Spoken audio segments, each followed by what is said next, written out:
Hello friends, இன்றைக்கி dare to love மீயோட next episode தான் பார்க்க போகிறோம். நம்ம ஹீரோயின் வருவாங்களான்ட்டு 100 வரைக்கும் கவுண்ட் பண்ண கரெக்டாக நம்ம ஹீரோயினும் வந்துடுறாங்க. நம்ம ஹீரோவுக்கு ரொம்பவே ஹாப்பி. அது மட்டும் இல்லை, நெக்ஸ்ட் டே நம்ம ஹீரோயின் எங்கேயோ அவுட்டிங் கிளம்பியிருக்காங்க. எதனாலனா நம்ம ஹீரோ கூட இன்றைக்கி அவுட்டிங் போகிறதா நம்ம ஹீரோயின் சொல்லியிருப்பாங்க. ஹீரோவும் ஓகேன்னு சொல்லியிருப்பார். அதனால் அழகாக ரெடி ஆகி இப்போ ஹீரோயினும் அவுட்டிங் போக நிறைய கீ செயின்ஸ் அது அப்படின்ட்டு நிறைய வாங்கிட்டுருக்காங்க. அதுவும் இல்லாமல் ஹீரோ கூட செம்மையாக ஃபுட்டு அதுன்ட்டு என்ஜாய் பண்ணிகிட்ருக்காங்க. ஆனால் நம்ம ஹீரோவுக்கு காரம்னாலே கொஞ்சம் அலர்ஜி போல். காரம் சாப்பிட்டனால ஹீரோவால் தாங்க முடியல. அதனால் ஐஸ்கிரீம் வாங்கி கொடுத்துட்ருக்காங்க.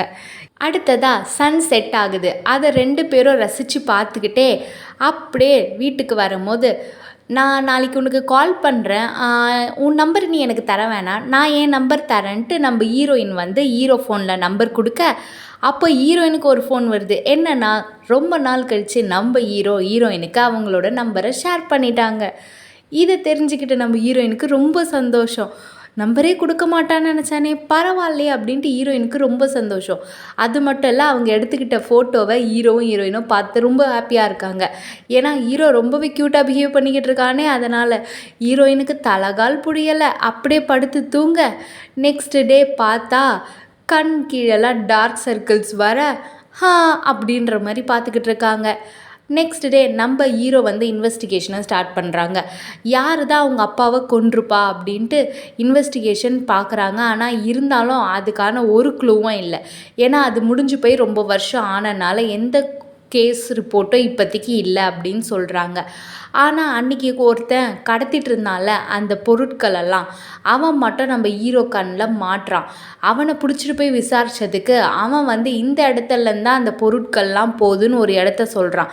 அது வேறு யாரும் இல்லை, அந்த ரெஸ்டாரண்ட் ஓனர் இருக்கிற இடம்தான். அந்த ரெஸ்டாரண்ட் ஓனருக்கும் இதுக்காவது சம்மந்தம் இருக்கா அப்படின்னு ஹீரோ விசாரிக்க, இங்கே ஹீரோயினோட தம்பி அந்த பொண்ணை திரும்ப மீட் பண்ணால் நல்லா இருக்குமேன்னு பார்க்க, அதே மாதிரி அந்த பொண்ணு வரா, அந்த பிஏவும். அதை பார்த்தா தம்பிக்கு ரொம்ப ஹாப்பி ஆகிடுது. ஆனால் என்ன, அந்த பொண்ணு பேரை தான் சொல்ல மாட்றா. சரி ஓகே பரவாயில்லன்ட்டு நம்ம தம்பியை விட்டுறான்.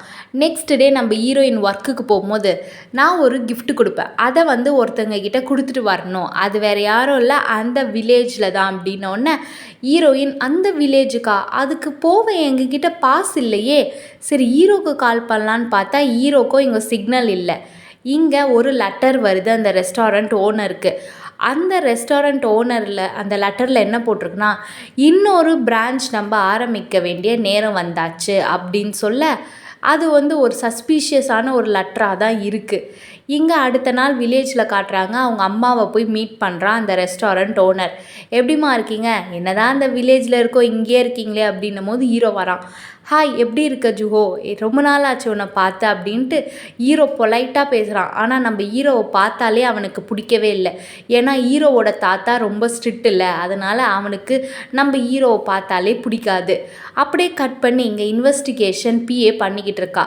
அங்கே பண்ணிக்கிட்டே இருக்கும்போது ஒரு வீடியோ ஃபுட்டேஜ் கிடைக்குது. அதாவது ஹீரோவோட அப்பா செத்த நாளன்னைக்கு ஒரு ஃபெஸ்டிவல் நடந்திருக்கும்.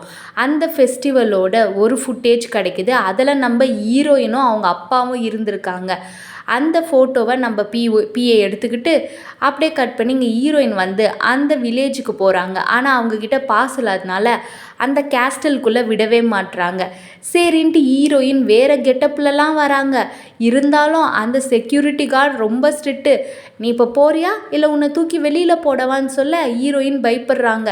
இருந்தாலும் ஹீரோயின் போகிறதா இல்லை. அதனால் ஹீரோயினை தூக்கி வெளில போடலான்னு வரும்போது கரெக்டாக ஹீரோ வந்து, அவங்க என்னோட டீச்சர், ஒழுங்காக அவங்கள விடுங்க அப்படின்ட்டு ஹீரோயின் வந்து எப்படியோ ஹீரோ வந்து காப்பாற்றிட்டாரு. என்ன டீச்சர் நீங்கள் என்ன பண்ணுறீங்கன்னும் போது, நான் வந்து ஆக்சுவலாக ஒருத்தங்களை பார்க்கணும், அவங்கக்கிட்ட நான் ஒரு பொருட்களை கொடுக்கணுன்னும் போது, ஓ நீங்கள் சொல்கிற ஆள் என் தாத்தா தான், நானே உங்களை கூப்பிட்டு போகிறேன், ஆனால் கூப்பிட்றதுக்கு முன்னாடி நான் ஒரு ட்ரெஸ்ஸு அரேஞ்ச் பண்ணி தரேன், அதை போட்டு வாங்க அப்படின்னு சொல்ல சரின்னு ஹீரோயினும் சொல்கிறாங்க. இங்கே 2 பொண்ணு ஓடி வந்து, யங் மாஸ்டர் கூட ஒரு பொண்ணு இருக்காருன்ன உடனே இன்னொரு பொண்ணு, அவள் தான் சின்ன வயசுலேருந்தே நம்ம ஹீரோ கல்யாணம் பண்ணிக்கணும்னு இருக்கா. அவள் வந்து எந்த பொண்ணாக இருந்தால் என்ன, ஹீரோ எனக்கு தான் அப்படின்ற மாதிரி சொல்ல, இப்போது ஹீரோயினை நல்லா ரெடி பண்ணி கூப்பிட்டு வர சொல்லியிருக்கான். ஹீரோயினும் நல்லா அழகாக ரெடி ஆகி அப்படியே அழகாக வந்து நிற்க, உடனே நம்ம ஹீரோக்கு அப்படியே வெச்ச கண்ணு வாங்காமல் பார்த்துக்கிட்டு இருக்கான். என்னது இது, நம்ம டீச்சரா இவங்க அப்படின்ற மாதிரி. அதுக்கப்புறம் நம்ம ஹீரோயினும் சரி போவோமா அப்படின்ட்டு கிளம்புறாங்க. தாத்தா கிட்ட போய் அந்த மேம், அதாவது ஹீரோயினோட மேம் இருக்காங்கள்ல, அவங்க கொடுத்த கிஃப்ட்டை கொடுக்க அந்த கிஃப்ட்டுக்குள்ளே என்ன இருக்குன்னா ஒரு கீ. இப்போ தான் ஃப்ளாஷ்பேக்குக்கு போகுது. நம்ம தாத்தாவும் ஹீரோயினோட மேமும் அப்போ லவ் பண்ணியிருப்பாங்க. அந்த பென்சில் அவங்க லவ் பண்ணும் போது ட்ராயிங் பண்ண யூஸ் பண்ண பென்சில் தான் இப்போது அந்த தாத்தாவோட பாக்ஸ்குள்ளே இருக்குது. அந்த கீயை தான் நம்ம ஹீரோயினோட மேம் கொடுத்து விட்டுருப்பாங்க. எனக்கு கல்ச்சர் தான் முக்கியன்ட்டு கல்யாணம் பண்ணிக்காமல் தாத்தா அங்கேருந்து போயிருப்பார். என்னை மீட் பண்ணோன்னா இந்த கீயை கொடு அப்படின்னு சொல்லியிருப்பார். இப்போது அந்த மேம் கீ கொடுத்து அனுப்பியிருக்காங்க நம்ம தாத்தாவுக்கு. அப்படின்னா என்னை மீட் பண்ணணும்னு அவள் சொல்கிறா அப்படின்ட்டு தாத்தாவும் புரிஞ்சுக்கிறாங்க. இங்கே ஹீரோயின் சில ஹைட்டெலாம் இருக்குது, அதை மார்க் பண்ணியிருக்காங்க. அதில் யாரோ ஒருத்தங்க பொண்ணோட ஹைட் இருக்குது. அந்த பொண்ணு யாருன்னு ஹீரோயின் பார்த்துக்கிட்டே இருக்கும் போது அதாவது நம்ம கல்யாணம் பண்ணிக்கணும்னு இருக்க பொண்ணு கொஞ்சம் ரொம்பவே ஆர்ஷாக நடந்துக்கிறான் நம்ம ஹீரோயின் கிட்ட. இப்போது சடங்கு ஆரம்பிக்குது. என்ன சடங்குனா நம்ம ஹீரோவோட அப்பாவோட நினைவு நாள். அதுக்கான சடங்கு இங்கே போய்கிட்டு இருக்க. இங்கே நிறைய டீட்டெயில்ஸ் கலெக்ட் பண்ணிகிட்டே இருக்கும் போது ஒரு மெசேஜ் வருது. என்னென்னா நம்ம தம்பி தான் எப்படியோ பிஏ நம்பரை ஃபோன் பண்ணி மெசேஜ் போட்டு இதான் நான் வரைஞ்ச ட்ராயிங், இது நீ தான், இதுக்கு என்ன பேர் வைக்கலான்ட்டு நல்லா கேட்டுக்கிட்டு இருக்க. அப்படியே கட் பண்ணி இங்கே இந்த பொண்ணுக்கு நம்ம ஹீரோவை கல்யாணம் பண்ணிக்கணும்னு ஆசை. அதனால் அவங்க அப்பாவும் சொல்லிகிட்ருக்காரு எப்போ நம்ம கல்யாணம் பண்ணி வைக்கலாம், இது சின்ன வயசுலேயே பேசினது தானேன்ட்டு. ஆனால் ஹீரோவுக்கு அதில் சுத்தமாக விருப்பம் இல்லை. அது ஹீரோயினும் பார்த்துக்கிட்டு இருக்காங்க.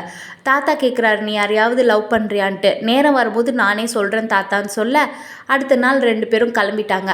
ஆனால் ஹீரோயினுக்கு ஒன்று தோணிக்கிட்டே இருக்குது, ஒருவேளை இவன் யாராவது லவ் பண்ணுறானா அப்படின்ட்டு தோணிக்கிட்டே இருக்குது.